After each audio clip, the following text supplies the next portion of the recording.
Bien, seguimos en Agro y Algo Más, segundo bloque, y obviamente a veces lo llamamos para buenas noticias, otras veces para malas, pero cuando son buenas y por lo menos llegaron las lluvias, también hay que estar atentos ahí para generar el informe de cuál es la situación actual, por lo menos la descripción general después de la llegada de estas lluvias a nuestra región. Hablo de nuestro ingeniero agrónomo de cabecera, el señor Eduardo Farías. Hola Edu, ¿cómo te va? Hola Marcelo, ¿cómo están? ¿Cómo anda, querido? Bueno, ¿Bien? como vos bien lo dijiste, contento, contento, contento. Aparte, la alegría, a ver si compartí conmigo, la alegría tiene que ver con que los pronósticos no siguen siendo certeros, ¿no? Gracias a Dios en este caso. Mirá Marcelo, volvemos al mismo tema. Los años niña, normalmente la probabilidad de erraticidad de los pronósticos es mucho más usual, digamos, que los años niños. De todo modo, muchas veces uno se mete dentro del pronóstico, inclusive de determinados institutos, como por ejemplo el IR o el Weather Channel o el Underground. Como verás, mi inglés no es tan bueno, pero los productores me van a saber entender. Nos metemos dentro, en ese mundo, creyendo que eso va a ocurrir, y realmente descartamos la posibilidad de que eso no ocurra. Y los pronósticos, como bien lo dicen, son datos estadísticos bueno, que no siempre se cumplen, y que uno tiene que aprender a veces a mirar un poquito más la realidad, y me refiero a no someterse tanto a lo que ocurre pura y exclusivamente si el IR, por ejemplo, dice que va a llover 22 milímetros y no lo llueve, creemos que el IR no sirve. No es así, no es así. Por ahí nosotros hacemos una interpretación muy estricta de lo que nos dicen, y tenemos que entender que son datos estadísticos y que no siempre eso que te están diciendo es lo que va a ocurrir, porque realmente predecir el clima es bastante complicado, con toda la tecnología que tienen estas instituciones. Ujú. Lo que sí estoy haciendo, debido a evitar que me ocurra esto que estamos hablando, es mirar alguna información que tiene más que ver con ver datos de diferentes servicios meteorológicos del mundo, en donde ahí tenemos un rango de, por ejemplo, de precipitaciones acumuladas, que por ejemplo para lo que respecta a esta lluvia, había una diferencia en lluvias acumuladas de 20-30 milímetros entre el que hablaba del menor valor con respecto a los más optimistas. Ujú. Entonces, por ahí leer el clima desde este lugar, en donde uno puede observar qué dice, por ejemplo, el servicio meteorológico de Noruega, de Estados Unidos, de Francia, de Australia, de Japón, de Rusia. Bueno, hay páginas que nos están brindando esa información, y cada una tiene obviamente su dato, y yo en lo personal lo que estoy haciendo es tratando de leer esos datos en un rango de menor a mayor posibilidad de que eso ocurra. Todos decían que iba a llover, realmente eran pocos los que pronosticaban estas lluvias de alto caudal, esperábamos menos porque la mayoría decía que el valor iba a ser menor, pero bueno, en fin, el pronóstico se dio la probabilidad, se daba una alta probabilidad de lluvia, y eso ocurrió. Ahora, ¿cuánto va a llover? Por ahí es muy estricto de nuestra parte, y nos encantaría que ese valor exista, pero Claro. no Pero, siempre es pero así. la realidad también, Eduardo, marca, y ya pasamos a otro tema, pero esto tiene que ver, yo como siempre yo te digo, a mí la lluvia me agarró sin campo, pero el hecho de que al productor que invirtió una fortuna para sembrar, para cosas, que está mirando, el noruego te dice va a llover 22 y llueve 2, voy a pata a Noruega a buscarlo. El tema también es que generan demasiada expectativa con ese tema de que te dicen el milimetraje, y a veces me parece que es un dato técnico que, teniendo en cuenta las variables, como decimos siempre, que puede tener la atmósfera en determinado momento, se arriesgan demasiado. Porque ¿hace cuánto, y con esta termino con el tema del tiempo, cuánto hace que los servicios meteorológicos te dan la cantidad de milímetros en el lugar?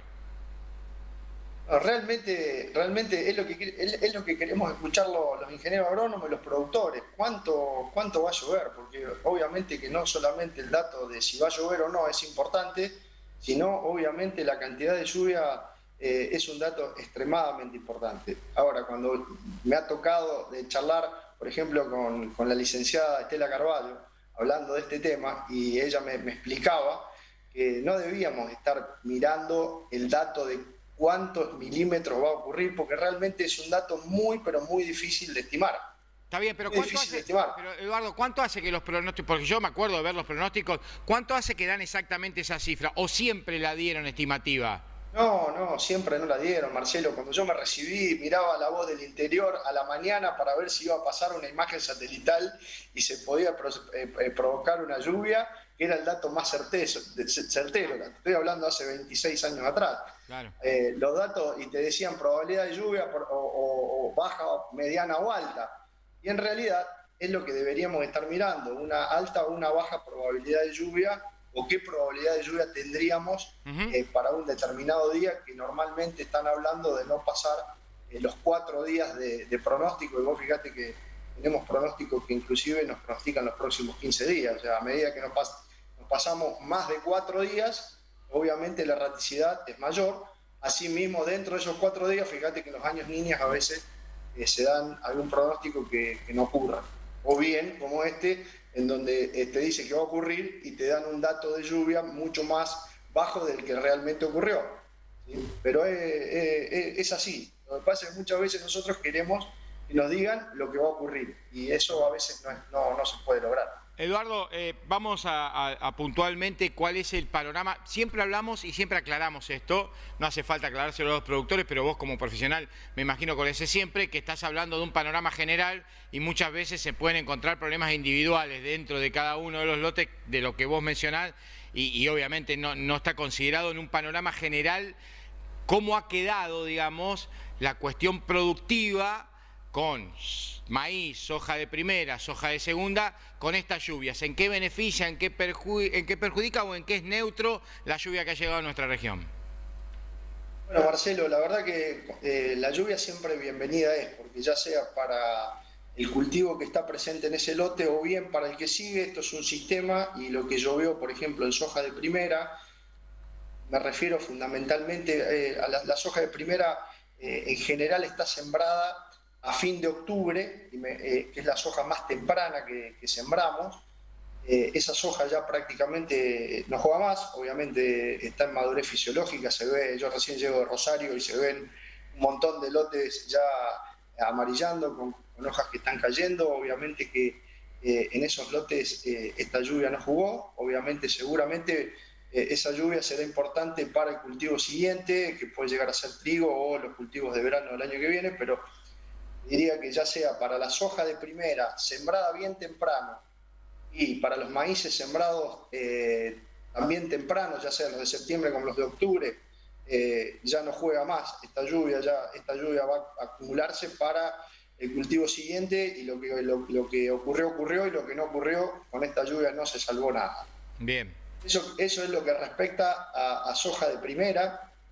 Inclusive yo le mandé a Francisco recién unas imágenes que había tomado de dron, ahí está, del dron. Estos son datos, este es un lote, tomamos varias imágenes en varios lotes. Bueno, me pareció esta representativa, esto de la semana pasada, con daños importantes, esto en el sur de Marcos Juárez, donde gran parte de este lote no tiene influencia de napa, y te diría que terminó su ciclo antes de que debería haber terminado, antes que el cultivo haya llegado a lo que llamamos la madurez fisiológica.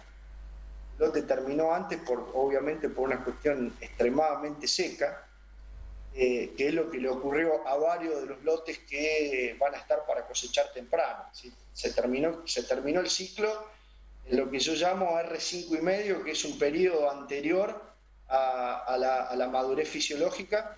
Es decir, que obviamente se han perdido kilos. Fíjate que este mismo lote, en este sector que es el que estamos viendo, sí, hay algo de influencia de napa. Fíjate las diferencias de los verdes con respecto a los amarillos. Eso significa que hay partes del lote que sigue alargando un poquito el ciclo, que no quería cortarlo por efecto de la falta de agua. Pero bueno, acá hay una influencia de ascenso de napa en un mismo lote. Por lo tanto, te digo Por ejemplo, es un lote de 60 hectáreas que trato de representar para que lo vean en general, para tomarlo como una condición general, pero fíjate, en aquellos lotes que tengan alguna influencia de napa, evidentemente los rendimientos van a ser mejores que obviamente donde no lo está. Por lo tanto, dentro de un mismo lote vos vas a tener una heterogeneidad de rendimientos importantes.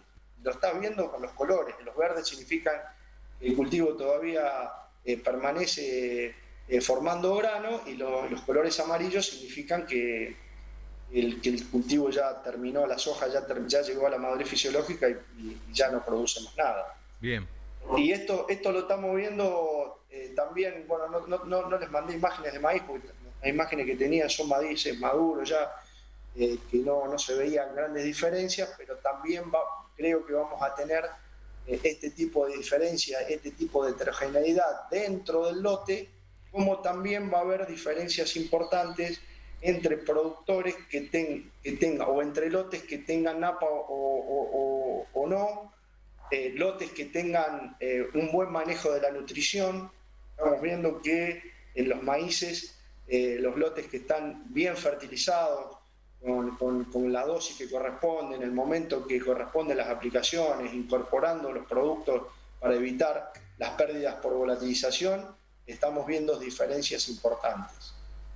Bueno, ahí veo que Francisco pone uno de los videos en donde estamos viendo soja de segunda, y bueno, el dron ahí está yendo un poquito rápido, pero fíjense las diferencias de colores. Hay sectores de sojas de segunda que murió, la soja se murió. Esto coincide básicamente con sectores donde el suelo tiene sus problemas, de erosión, problemas de sales, problemas de playa, bueno, diferentes problemas de suelo.